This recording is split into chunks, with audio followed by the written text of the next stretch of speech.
North district के अध्यक्ष आदरणीय गिरिजा शंकर यादव जी, बहुत ही मजबूत साथी मलाड तालुका के अध्यक्ष श्री डिसोजा साहब, रुखसाना सिद्दीकी साहिबा, जुल्फिकार आजमी साहब, जिगना नारायण साहबा, दया शंकर जी, आजिद खान साहब और यहाँ मौजूद हमारे अबू भाई, पार्टी के बहुत सारे पुराने लोग, हमारे इनकलाब के रिटायर हमारे दोस्त अब्दुल भाई और उनके साथ आए हुए हमारे तमाम दोस्त लोग, बहुत भारी तादाद में बैठी हमारी बहनें बेटियां, दोस्तों और साथियों, मुझे आज मलाड में आने से अच्छा लगा। मैंने देखा श्री डिसोजा ने बहुत ही ऑर्गेनाइज तरीके से मीटिंग का आयोजन किया और इतनी सारी बहनें एक साथ नजर आई, ये पहली बार हुआ मलाड में। इसका मैं समझ सकता हूँ कि हाँ, श्री डिसोजा एक पॉलिटिकल आदमी है और मुझे उम्मीद है कि जिस तरह से हम मलाड में पहले चुन के आए थे, उम्मीद है कि उससे ज्यादा ताकत सबकी बात चुन के आएंगे। क्या होता है ना कि आज राजनीति में लोग बेईमानी ज्यादा करने लग गए। कहते हैं कितने कमजोर हैं, जब गुब्बारे चंद सांसों में भूल जाते हैं और जब कमीने अरूज पाते हैं अपने औकात ही भूल जाते हैं।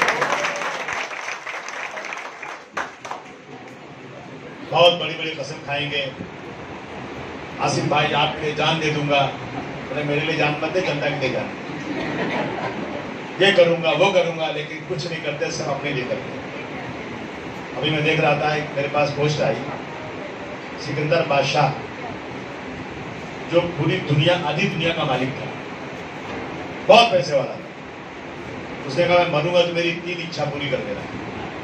पहली इच्छा क्या थी उसकी, जब मेरा जनाजा निकलेगा तो कंधा देने के लिए उन हकीमों को बुलाना जिन्होंने मेरा इलाज किया, यानी हकीम जान जाए कि दुनिया में रहना नहीं, जाना है। दूसरा, जब मेरा जनाजा निकले तो मेरे रास्ते में जितनी मेरी दौलत है ना, आधी दुनिया जिसकी होगी, जहां उसकी हुक्मरानी होगी, तो दौलत सिकंदर बादशाह बहुत था उनके पास, बोले सारी दौलत मेरी रास्ते में बिछा देना ताकि लगे कि दौलत किसी काम की। और तीसरा उसने कहा कि जब मैं मरूं तो कफन से मेरी दोनों हथेलियां बाहर रख देना ताकि दोनों सब हथेलियां खाली है। तो ये पता नहीं क्यों लोग पैसे के पीछे पड़े रहते हैं। पैसे की जरूरत तो जरूर है, लेकिन अगर मैं समझता हूँ किसी गरीब के चेहरे पर मुस्कान लाए तो कई 100 करोड़ से ज्यादा बड़ी बात होती है। और देखिए, हमारे यहाँ है कि एक गलत किस्म की औरत वेश्या, उसने देखा कि कुत्ता कुएं पर प्यासा है, जबान निकाल रहा है, प्यास से मर सकता है, तो उस वेश्या ने देखा कि अगर इसको पानी मिल जाए तो जिंदा रहेगा। उसके दिल में रहम आया और उसने कुएं पे जाकर अपने दुपट्टे को, अपने कपड़े को डाला कुएं में और पानी निकालकर कुत्ते के मुंह में डाल दिया, तो कुत्ते की जान में जान आ गई। अल्लाह ताला ने कहा कि इस औरत को जन्नत में भेज दो, उसने कुत्ते को बसाया। हम तो सारे इंसानों को पानी पिला देना चाहते हैं। हम चाहते हैं कि लोगों के चेहरे पर मुस्कान आए, लोगों का दुख दूर हो। उससे बड़ा और क्या काम हो सकता है। राजनीति एक ऐसा प्लेटफॉर्म है जिससे हम लोग बहुत लोगों की मदद कर सकते हैं। यकीन जाने मैं राजनीति सिर्फ इसीलिए करता हूँ और मेरा कोई मकसद नहीं है। अगर मैं जाके दिल्ली में MP बन सकता हूँ बिना कुछ खर्च किए हुए। डांटते मुझे लोग, अरे आसिम भाई पानी नहीं आया, जल्दी पानी भेजो, अरे मेरा गटर भरा हुआ है, जल्दी करो। सुनते हैं लोगों की बातें, क्यों सुनते हैं? कि अगर इस ओहदे पर आए हैं तो हमारी जिम्मेदारी होती है कि हम लोगों का काम करें। इसी उम्मीद से राजनीति कर रहे हैं। मैं मलाड की जनता से आह्वान करना चाहता हूं कि हमें मलाड के अंदर समाजवादी पार्टी का उम्मीदवार इसलिए चुन के लाना है कि हम मलाड को एक अच्छा इलाका बना देना चाहते हैं। मलाड से जो यहाँ दुश्वारियां दूर कर देना चाहते हैं। हम चाहते हैं कि यहाँ से जो रास्ता, यहाँ से निकलना निकला, यहाँ आना कितनी दिक्कत होती है। इतनी दिक्कत यहाँ आने में होती है कि मैं जब आता था पहले तो ट्रेन में बैठ गया था, तो वहां से ट्रेन में बैठेगा, फिर वहां से 1 घंटा यहाँ लग जाता है। कितना मुश्किल है यहाँ आना। अगर ये लोखंड वाले तक रास्ता बन जाए तो कितना आसान हो जाए। ये आवाज उठाना चाहिए हम लोग। आपको मालूम है अच्छी तरह से। देखिए, बकरीद में हमेशा बकरे के लिए 50 रुपये फीस लगती थी, नहीं लगती थी यहाँ पे स्लॉटर हाउस में। हमें किसी के बारे में कोई गलत बात नहीं करना है, लेकिन डॉक्टर अंबेडकर साहब की जयंती पर सरकार 8-10 करोड़ रुपया खर्च करती है। हम तालियां बजाते हैं, बहुत अच्छी बात है, बिल्कुल करिए। इसी तरह से और त्योहारों पर कारपोरेशन से खर्च होता है, लेकिन हमने अपने नगर सेवकों से कहा कि भाई तुम पूछो कि हमारे त्योहार पे कितना खर्च करते हो। तो जब निकाला बकरीद में बकरे आते हैं म्यूनिसिपैलिटी में, तो ये लोग कुछ करोड़ कमाते हैं, खर्च नहीं करते। हमारे इन नगर सेवकों से हमने कहा कि तुम लोग कारपोरेशन की ईट शीट बजा दो कि हमारे त्योहार में तुमको खर्च करना पड़ेगा। और आज ये हुआ कि समाजवादी पार्टी की देन है कि अब बकरे का पैसा लगता नहीं, वो फ्री बकरा छोड़ा जाता है स्लॉटर हाउस से, देरनार से।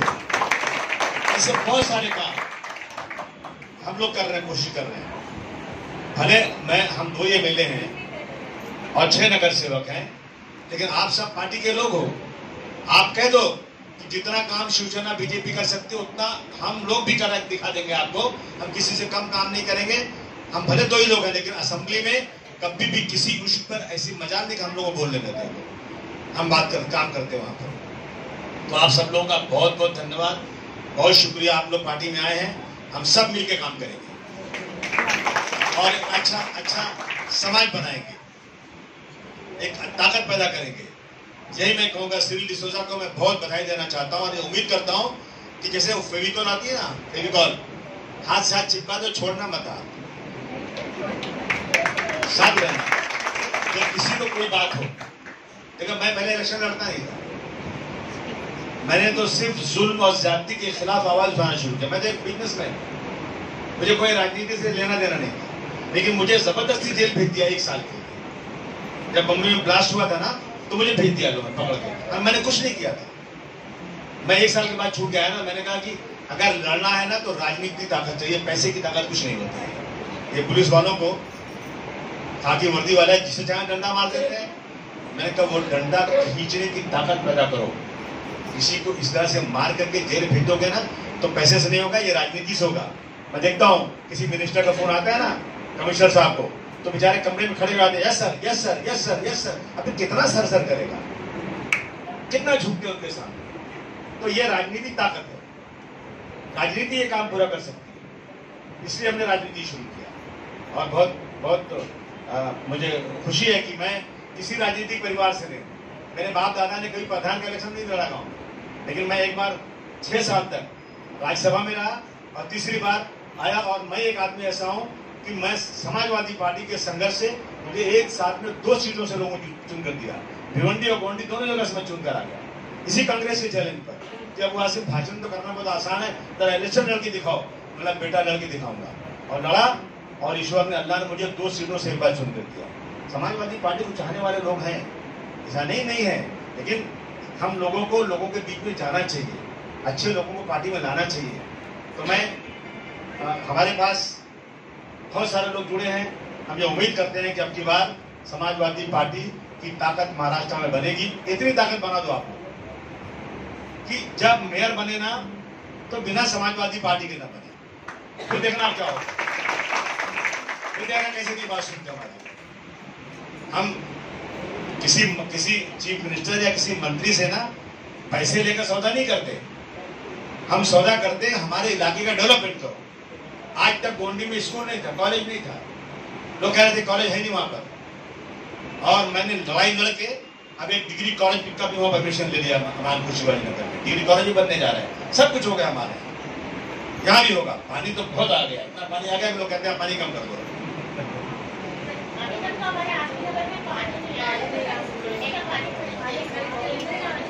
आएगा, पानी भी आएगा, सब आएगा। हम गोंडी गए थे ना तो लोग कहते थे कि वही आदमी यहाँ जीतेगा जो पानी लाएगा। मैं बोला मैं पहले पानी कैसे लाऊं, पहले जीताऊं फिर पानी लाऊंगा। तो जीते हम लोग, मैं जीता, और इतना पानी आता है कि अब गोंडी में पानी की कोई किल्लत नहीं है। आप पूछिए, किसी से पूछिए, आप गोंडी में कोई सड़क नहीं थी, रिक्शा ऑटो रिक्शा जो है ना बाहर ही रुकता था, और अंदर सब गड्ढा था, और एक तरह से 15 रोड है वहां पे एक साथ में, 15 के 15 रोड पे सब सड़कें बन गई, सब गलियां बन गई। टॉयलेट अगर आप इंटरनेट पे चेक करो जाके, कि पूरे महाराष्ट्र में सबसे ज्यादा टॉयलेट का परमिशन कहाँ मिला है, वो मेरे इलाके में मिला है। मुझे इसका गर्व है। कई 100 टॉयलेट हमने नए बनवाए वहां पर। कैसे होता है ये सब संघर्ष करने से होता है, लड़ाई लड़ने से होता है। सरकार को मालूम है कि अबू आसिम के इलाके में जो पैसा जाएगा ना, वो पैसे में चोरी नहीं होगी, वो पैसा पूरा का पूरा लगेगा। तो लगता है तो मैं एक बार फिर आप सबका बहुत शुक्रिया अदा करता हूँ।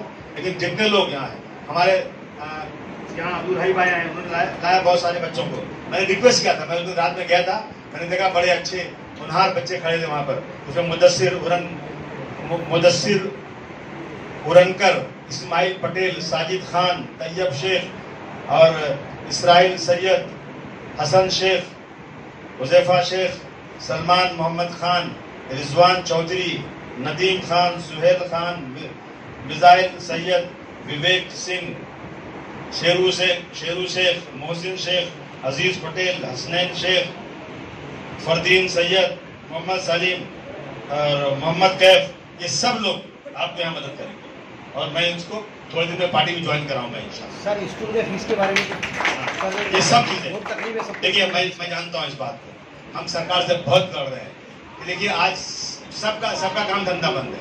आप समझिए गरीब जाने अमीरों की हालत क्या हो रही है। जो लोग बेचारे रोज कमाते रोज खाते हैं, अब उनकी दुकानें बंद हैं। रिक्शा चलेगा तो कोई बैठने वाला नहीं मिलेगा, दुकान लगाएंगे तो कोई खरीदने वाला नहीं मिलेगा, पुलिस वाले मार के भगा देंगे दुकान मत लगाओ।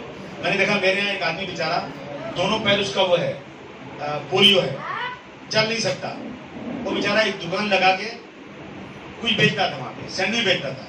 पुलिस ने डंडे मार के उसको घर भेज दिया, भगा दिया। अब उसकी रोजी कैसे चलेगी? उसकी रोजी नहीं चल पा रही है, परेशान है वो।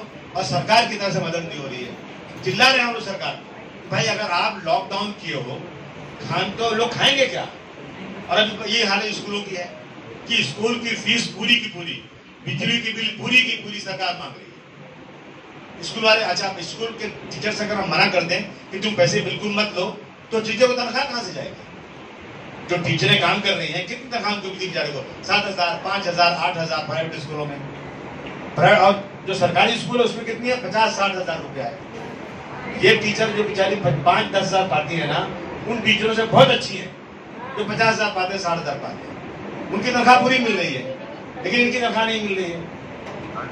अगर फीस नहीं मांगेंगे तो फीस तो देना पड़ेगा, लेकिन उसमें जो एक्स्ट्रा फीस है ना, लाइब्रेरी फीस है, ट्यूशन फीस है, लैब की फीस है। जब स्कूल में ये सब चीजें नहीं होती तो उसकी फीस कट होना चाहिए। और जितनी फीस है दीजिए, और सरकार जो है ना उन स्कूलों को अपनी तरफ से बगैर इंटरेस्ट का लोन दे। जब स्कूल खुल जाए, पैसे कमाई होगी तो सरकार उनसे वापस ले ले। लेकिन सरकार सुनने को तैयार नहीं करे तो क्या करे? पहले लोग हैं, चिल्ला चिल्ला के थक चुके। कितनी बार जाकर बिजली मंत्री से, पावर मिनिस्टर से बात की गई कि साहब आप लोगों को कहते हो घर में रहो, घर में रहो, बिजली चलेगी, पंखा चलेगा, एसी चलेगा, बाहर निकलोगे तो पुलिस मारेगी, धंधा है नहीं, बिजली की बिल बढ़ सकती है, और आप कह पूरा पैसा तो कहां से आएगा पैसा? सब पूरे मुल्क का निजाम दरहम बरहम हो गया, कोई मालिक नहीं है। आप समझिए कि हमारा मुल्क बहुत ही खराब कंडीशन में चल रहा है। आपको सुन के अफसोस होगा कि मेरे मुल्क के कई हजार करोड़पति लोग इस मुल्क को छोड़कर जा रहे हैं। जरा यहाँ नहीं रह सकते, यहाँ बिजनेस नहीं सही हो रहा है, यहाँ करप्शन बढ़ रहा है, यहाँ हिंदू और मुसलमान के नाम पर लोगों को अलग किया जा रहा है, गंगा जमुनी तहजीब को खत्म किया जा रहा है। लोग जा रहे हैं दूसरे कंट्रीज में, उनकी हालत खराब है। जिसके हाथ में बागडोर आ गई ना, ये इस मुल्क को बर्बाद कर देगा, तबाह कर देगा। ये मुल्क सोने की चिड़िया था जब मुगलों की सरकार थी यहाँ पर, जब मुगल यहाँ बादशाह थे। आज हिंदू भाइयों को गलत आरएसएस जो है बयानबाजी कर रही है, लेकिन तारीख उठाकर देख लो कि जब मुगलों की सरकार थी ना, तो भारतवर्ष यही नहीं था, बर्मा, पाकिस्तान तो है ही है, उसके आगे अफगानिस्तान, सब एक हिंदुस्तान था, पूरा एक भारतवर्ष था, और सोने की चिड़िया था ये। अंग्रेज यहाँ क्यों आया था? पागल था अंग्रेज इसलिए आया कि हिंदुस्तान इस दुनिया का सबसे अमीर मुल्क है। आज क्या कर दिया उन्होंने? इस दुनिया, इस हिंदुस्तान में लोगों के पास खाने को नहीं है, ऑक्सीजन नहीं। मेरा भाई रहता है यूरोप में, डॉक्टर का आसिम तुम्हारे मुल्क की तो बहुत बेइज्जती हो रही है, लोग हंस रहे हैं, ऑक्सीजन नहीं, अस्पताल नहीं, लाशों को लोग रिक्शे पे लेके जा रहे हैं, कंधे पर लेके जा रहे हैं, लोग घाट पर रहकर 5-10 किलोमीटर अस्पताल जा रहे हैं। ये भारतवर्ष है। सबसे जरूरी काम है कि चाय बेचने वाले को चाय बेचने भेज दो, वो सरकार नहीं चला सकता। हर आदमी को अल्लाह ताला ने एक वो दिया है, अकल दिया है, ताकत दिया है। एक मजदूर को मजदूरी करता है बेचारा, एक आर्किटेक्ट बिल्डिंग बनाने के लिए काम करता है, मजदूर सुबह से शाम तक काम करता है, लेकिन वो आर्किटेक्ट नहीं बन सकता। अब हमारे देश के लोगों ने इस प्रधानमंत्री को इनके झूठ बोलने को यकीन कर दिया और सिर्फ एक ही चीज के पास है, हिंदू मुसलमान, हिंदू मुसलमान। क्या है ये हिंदू मुसलमान? ये देश गंगा जमुनी तहजीब का देश था।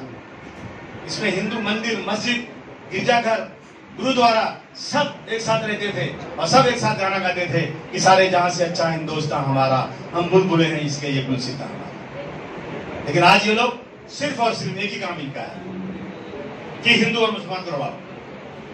लक्षद्वीप हमारा देश में एक हिस्सा लक्षद्वीप है। लक्षद्वीप में 97% मुसलमान रहता है, 100 में 97 मुसलमान। कोई लड़ाई झगड़ा नहीं, शराब नहीं बिकता वहां पर, बहुत आराम से लोग रहते हैं। इसने भेज दिया अपना एक गुजरात से ऑफिसर का बना के वहां पर, और उसने जाने के बाद कहा कि अब यहाँ शराब बिकेगा।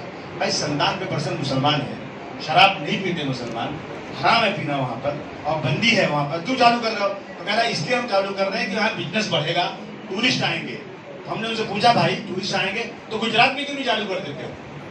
गुजरात में ज्यादा टूरिस्ट आएंगे क्योंकि गुजरात तो व्यापारियों की जगह है, लेकिन वहां बंदी है क्योंकि गांधी जी वहां पैदा हुए थे। अरे गांधी तो पूरे देश के थे। आप जाएंगे मिजोरम में बीफ लोग खाते हैं, गोवा जाएंगे बीफ खाते हैं लोग। यही इन्हीं की सरकार है मोदी जी की, यही आरएसएस वाले हैं। वहां बीफ अलाउ, और वहां पे जहां 97% लोग रहते हैं, जहां बीफ अलाउ था, वहां अगर कोई बीफ काटेगा उसको जेल हो जाएगा। उल्टी गंगा बह रही। अभी कानून बना दिया है कि अगर कोई भी किसी का वीजा खत्म हो गया, कोई आया टूरिस्ट पे आया हिंदुस्तान, भारतवर्ष आया, उसका वीजा खत्म हो गया और वो अगर हिंदू है, मुसलमान नहीं है, वो क्रिश्चियन कोई भी है लेकिन मुसलमान नहीं है, तो उसको जो है 200 रुपया फाइन लगेगा, और अगर वो मुस्लिम है तो $200 लगेगा। क्या है? मुसलमान ने क्या गलती किया भाई? बस ये कह के ना यहाँ की जनता को बेवकूफ बना रहा है। हमारे हिंदू भाइयों को ये बात सोचना चाहिए कि आज रेलवे बिक रहा है, रेलवे प्राइवेटाइजेशन हो रहा है। कितने मुसलमान काम करते हैं रेलवे में? 2% मुसलमान है, 98% कौन है? हमारे गैर मुस्लिम भाई हैं। और जब जिस दिन प्राइवेटाइजेशन हो जाएगा तो इनकी नौकरी जो है ना, इनकी नौकरी चली जाएगी। तनख्वाह मिलती है सरकारी में, अभी बोला ना कितना मिलता है, 50-60 हजार टीचर को, और प्राइवेट में कितना मिलता है? 8-10 हजार, 7 हजार, 6 हजार। तो नौकरी किसकी जाएगी? नुकसान किसका होगा? नुकसान मेरे दूसरे भाइयों का होगा जो इस मुल्क के रहने वाले। इनका रिजर्वेशन खत्म हो जाएगा। इनको अकल नहीं है, इनको इसके खिलाफ खड़े हो जाना चाहिए। एयर इंडिया बिक रहा है, एयर इंडिया में कितने मुसलमान है? 1%, 100 में 1 मुसलमान होगा। 99 कौन है? हमारे गैर मुस्लिम भाई है। नौकरी खत्म हो जाएगी, 8 घंटे की नौकरी करते हैं, 8 घंटे की ड्यूटी, प्राइवेट हो जाएगा ना 12 घंटे, तनख्वाह कितनी? आधी। नुकसान किसका? सोचना चाहिए। वो कह रहे हैं हम दो हमारे दो, सरकार ने बोला दो, हम दो हमारे दो, तो ये हम दो, एक नरेंद्र मोदी, दूसरा अमित शाह। हम दो हमारे दो, एक अमित शाह और दूसरा अदानी। सारी दौलत जब से इनकी सरकार आई है ना, मतलब कई गुना आमदनी बढ़ गई। और आपकी आमदनी कम हुई कि नहीं? सबकी आमदनी कम हो गई, बर्बाद हो रहा है देश, लाशें बह रही है, कोई पूछने वाला नहीं। 2 करोड़ में जगह लिया, 18 करोड़ में बेच दिया। किसको? ट्रस्ट को। ये भगवान की मंदिर बनाने वाले हैं। देख लो कैसे लोग हैं। तो ये काम कौन करेगा? ये काम समाजवादी पार्टी के लोग करेंगे, इंशाअल्लाह करेंगे। और अब यूपी में इनकी सब चला हो गया, जो उत्तर प्रदेश में मैं कल था वहां पे। अब समाजवादी पार्टी के लोगों को बहुत खुशी होगी, सारी पार्टियों को लोग छोड़कर।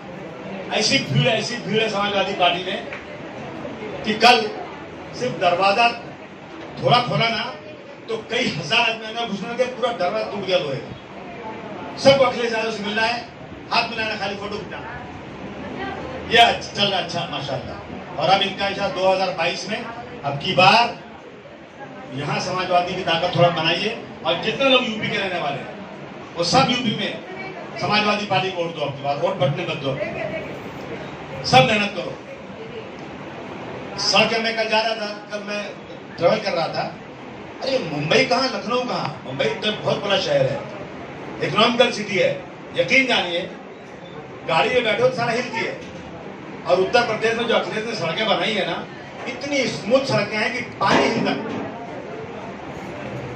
करप्शन बढ़ता जा रहा है, गरीबी बढ़ती जा रही है, नफरत बढ़ती जा रही है, रेप, झगड़ा, लड़ाई यूपी में कुछ है नहीं, बचा ही नहीं कुछ। तो सब लोग इकट्ठा रहो, कुछ ऐसा काम करके जाओ दुनिया में कि कि यहाँ के रहने वाले लोग याद करें कि हाँ भाई कुछ किया था। मैं इस उम्मीद के साथ कि अब की बार हम मलाड मानोनी में एक ताकत दिखाएंगे, और जो लोग बहुत नाश कर रहे हैं ना, उनको ठीक करेंगे, बताएंगे उनको।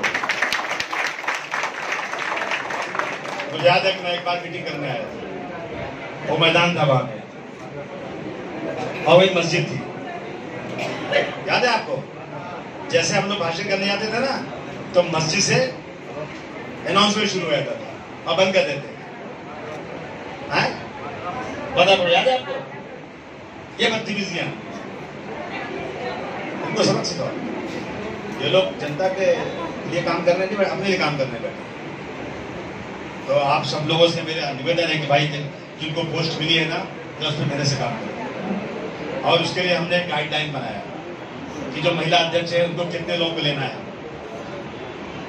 वार्ड में कितने लोग लिए जाएंगे, डिस्ट्रिक्ट में कितने लिए जाएंगे, इसका हम लोगों ने एक जो है ना गाइडलाइन बनाया है। उस गाइडलाइन पे काम करना चाहिए, और मेंबरशिप अभियान होना चाहिए। 20 रुपया लगती है मेंबरशिप, 5 साल में एक बार 20 रुपया मेंबरशिप हो जाए। ज्यादा इलाके में झंडे लगाइए जोरदार तरीके से, झंडे लग जाएंगे ना तो कई लोगों का कलेजा फट जाएगा, कुछ तो चले जाएंगे अस्पताल। अरे समाजवादी कितना ज्यादा झंडा, अब ताकत कितनी किसको मालूम, लेकिन झंडा तो नजर आता है। इलाके में जितना हो सके झंडा लगवा दो चारों तरफ, कुछ एक साइकोलॉजिकल हो जाएगा, भाई समाजवादी बहुत बढ़ गई है।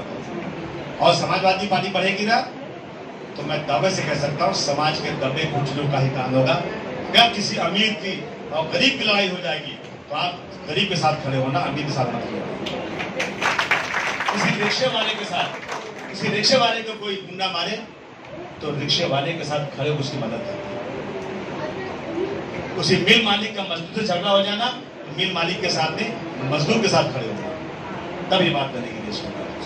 ये मैं आपसे गुजारिश करने आया, और मैं आपको यकीन दिलाता हूँ जो भी काम है, कोलाबा से लेकर देसर तक कारपोरेशन है, और मुंबई पूरी चलती है कारपोरेशन के ऊपर। बच्चा पैदा होता है तो कारपोरेशन से सर्टिफिकेट मिलती है, आदमी का इंतकाल होता है तो सर्टिफिकेट कारपोरेशन से मिलती है, और उस बीच में जितने काम है सब कारपोरेशन से होते हैं। और हम लोग कारपोरेशन के काम पूरा का पूरा करवा के देंगे, इस बात का मैं आपको पूरा 100% यकीन दिलाता हूं। हमको छोड़िए, ताकत बनाइए, मजबूत कीजिए, और यहाँ से अपनी बार अपने नुमाइंदे भेजिए। मैं आपका बहुत शुक्रगुजार हूँ। और ये मुझे लगता है कोविड में पहली बार अच्छी मीटिंग हो गई। हम लोग 25 आदमी 50 आदमी मीटिंग करते थे, लेकिन सिविल एक बड़ी मीटिंग कराया, मैं जिसका आप तालियां बजाकर स्वागत करिए। आप लोग हमारे गिरजा शंकर जी भी लगे रहते हैं पूरी ताकत के साथ, मतलब बढ़ाइए पार्टी को यहाँ पर। और मैं कल लखनऊ में था, पूरा दिन काम किया, रात को 2 बजे तक काम किया, सुबह 8 बजे फ्लाइट से आया हूँ, घर पे खाली गया हूँ, मैं कपड़े बदला हूँ, मैं फिर रिटर्न गया हूँ घर से, और यहाँ आया हूँ। झगड़ा बहुत होने वाला है, अरे बहुत झगड़ा होता है, क्या करें, तो मुँह करके सो जाते हैं। ये काम तो कर रहा है, इसमें जो बोलना बोलो, लेकिन जब एक बार राजनीति में आ गए ना, तो फिर बाल बच्चे अपनी जगह पे हैं, लेकिन देश के लिए काम करना है तो समर्पण करना पड़ता है। आप लोगों का बहुत बहुत धन्यवाद, बहुत शुक्रिया। जय हिंद, जय समाज। दर्शकों, अगर आपको अपना एडवर्टाइजमेंट हमारे चैनल में देना है तो आप आखिर में दिए गए मोबाइल नंबर पर कांटेक्ट कर सकते हैं। आपका एडवर्टाइजमेंट हमारे चैनल पर दिखाया जाएगा। धन्यवाद। दर्शकों, हो सकता है यह इन्फॉर्मेशन आपके या किसी जरूरतमंद के काम आ सकती है। एक दूसरे के काम आना यही तो इंसानियत है। परोपकार या नेकदिली दिखाने की चीज नहीं है। बिना स्वार्थ किसी का मदद करना ही नेकदिली है। स्क्रीन पर दिए गए नंबर से ऑक्सीजन सिलेंडर या अन्य जानकारी ले सकते हैं। 2 गज की दूरी हम सबके लिए है जरूरी। सोशल डिस्टेंसिंग का पालन करके ही खुद की और सबकी रक्षा कर सकते हैं। बिना वजह घर से बाहर ना जाए। स्वस्थ रहें, सुरक्षित रहें। दर्शकों, हो सकता यह इंफॉर्मेशन आपके या किसी जरूरतमंद के काम आ सकती है। एक दूसरे के काम आना यही तो इंसानियत है। परोपकार या नेकदिली दिखाने की चीज नहीं है। बिना स्वार्थ किसी का मदद करना ही नेकदिली है। स्क्रीन पर दिए गए नंबर से ऑक्सीजन सिलेंडर या अन्य जानकारी ले सकते हैं। 2 गज की दूरी हम सबके लिए है जरूरी। सोशल डिस्टेंसिंग का पालन करके ही खुद की और सबकी रक्षा कर सकते हैं। बिना वजह घर से बाहर ना जाए। स्वस्थ रहें, सुरक्षित रहें।